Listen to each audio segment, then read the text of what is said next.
Londoner plays open called John, Paul, George, Ringo and Bert, and it's dedicated really to Beatle nostalgia. Do you ever feel nostalgic about those days and discuss the Beatles? Yeah, I can look back and enjoy. I remember the good times more than the bad now, which is good. If the last time I saw Paul in New York, which was about a month ago, we talked about very early days a lot, and we had a good couple of nights reminiscing about Hamburg and Liverpool. And now it's so far away that we really do like it. I even collected Beatle memorabilia from the Beatle Fest held in New York. Rally with 5,000 or 10,000 people, in fact. It was very good. I got old Beatle posters and badges and all the jazz and Beatle bootlegs, so I'm a Beatle fan. You say you're a Beatle fan there, and I've always wondered, do you ever go home and play old Beatle tracks from albums? I hardly listen to albums, only if it's on the radio I listen to stuff, and they're always still playing Beatles stuff. And whenever it's on, if I've got the radio on, I listen, and when they put the repackage out, of course, I listen to that. And I have favourites, but there's too many to ever pick favourites. Still on the subject of nostalgia, really, what happened to that album of oldies you were going to make with Phil Spector? Well, Phil had a car accident in the middle of it and was out of it for half a year or more. And I didn't want to start a new album, so I was just waiting and waiting to get hold of the tapes. And finally I got hold of the tapes 3 days before I went in to start the new album. So I have the tapes in New York, and I'm going back to take a look, listen to them and see if there's an album there. We only did 9 in the end, so I'll have to have a look at them and see if it's worth putting out. That's what happened to those. Enough of the past. Do you see music today taking any particular direction? People always ask the question, what direction is music going, or is rock and roll dead, or where's your music going? I think it wouldn't be much fun if you could see where music was going. I think it's best to just go along with it. It always finds its level. I think today's music is just as good and as bad as music's ever been, probably. And I think each generation sort of thinks its own music is a bit more important. I tend to think the 50s rock and roll was more important than what was happening now, which is probably not true at all. It's just all to do with emotions and who you were kissing in the back of the cinema at 16. And I think music is music, and, it's always good and bad. Well, first Paul got back on the road with Wings, and now George has just announced in London that he's going back on the road. I wonder if there's any chance of you joining them. Well, not exactly joining them, but you yourself getting a band together. Hare Krishna, Hare Krishna. The touring, it doesn't thrill me too much, because it's a lot of work, and as the question says, I have to pull a band together. It's always a possibility, but I prefer the studio. If I was talking to it, I'd probably do it, but I'm not too thrilled about the idea at the moment, but one never knows.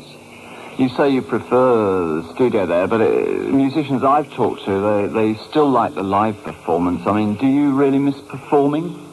I'm always performing, my dear. Sometimes I miss it, but, I don't miss it enough to pull together a 40-city tour of America or a 30-city tour of Britain at the moment. I think I'm more interested in TV, but that's still a bit primitive about the sound on TV. Well, let's turn to the new album. First of all, how would you compare it with Mind Games? Very well, in fact. Yeah, I think it's more commercial, as Dr. John would call it.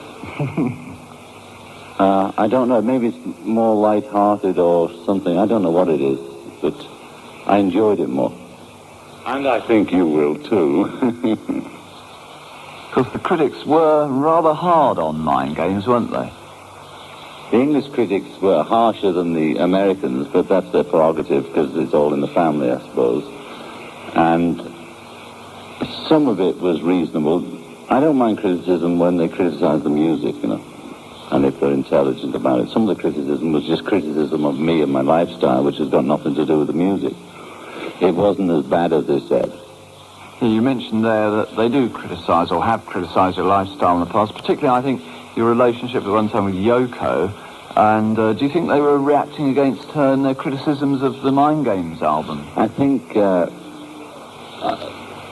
might have been a little of that. There was, I remember a couple of articles, or one in particular, where it seemed to be talking about Yoko and nothing to do with the Mind Games album. But I think that's their problem. You know, they're probably guys that are 22 and, you know, the pimples are growing well. Well, let's ask you a pimples growing well question. Why is the new album called Walls and Bridges? Because that's the title I picked for it, and I think I heard it on a public service announcement here in New York, and they're the kind of things where they advertise for, you know, feed the people in Bangladesh or drug rehabilitation programs. I just heard somebody say something about walls and bridges, and it registered as something to do with communication, and maybe walls that, you know, keep you in or separate people, and bridges bring them together, and I liked it. So could you tell us a bit about the musicians who are playing on it? I have musicians that are pretty well known to most people who follow that kind of thing. On the drums I have Jim Keltner. On guitar I have Jesse Ed Davis, who used to be with Taj Mahal. On acoustic guitar I have a guy called Eddie Motto that probably people don't know. Electric piano was Ken Asher, who also does the orchestrations of the strings for me. He also produces Paul Williams, by the way. Ordinary piano or straight piano was Nicky Hopkins, the great Nicky. Yeah. On bass I had Klaus Voormann. There was a percussionist called Arthur Jenkins, who's rather good.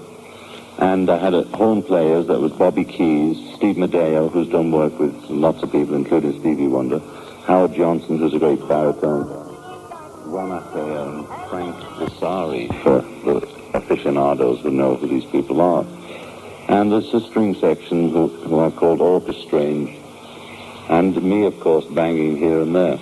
And, of course, there's my very famous friends, Elton John, who played piano on Whatever Gets You Through the Night and also sang the harmony on it. He also sang harmony on a track called Surprise, Surprise. And there's Harry Nilsson singing on another track called Old Dirt Road. So I would call them musicians of an exceptional caliber. Yeah, I think I'd agree there. Let's hear the album itself, and could you run through the tracks for us? Sure, I can run through the tracks for you. I just happen to have the track list in front of me. On side one, we have a track called Going Down on Love, which is very nice. And then we have the single next, Whatever Gets You Through the Night, with Elton yodeling with me. We sound like Patience and Prudence. In fact, some people thought we'd speeded the track up, but we didn't. We just... Oh, and then, amazing, following that, we have a track called Old Dirt Road, which is featuring Harry doing harmony. You can just hear him in the mix. I didn't realize I put them both together. Then we have a track called What You Got, which is a bit sort of, I guess you'd call it R&B or rocky. Then we have a track called Bless You, which is another of my favorite songs. And then we have a track called Scared, and that's the end of side one. On side two, we have number 9, Dream, which is very dreamy indeed. Followed by Surprise, Surprise, bracket, Sweet Bird of Paradox. And then we have the very ironic Steel and Glass.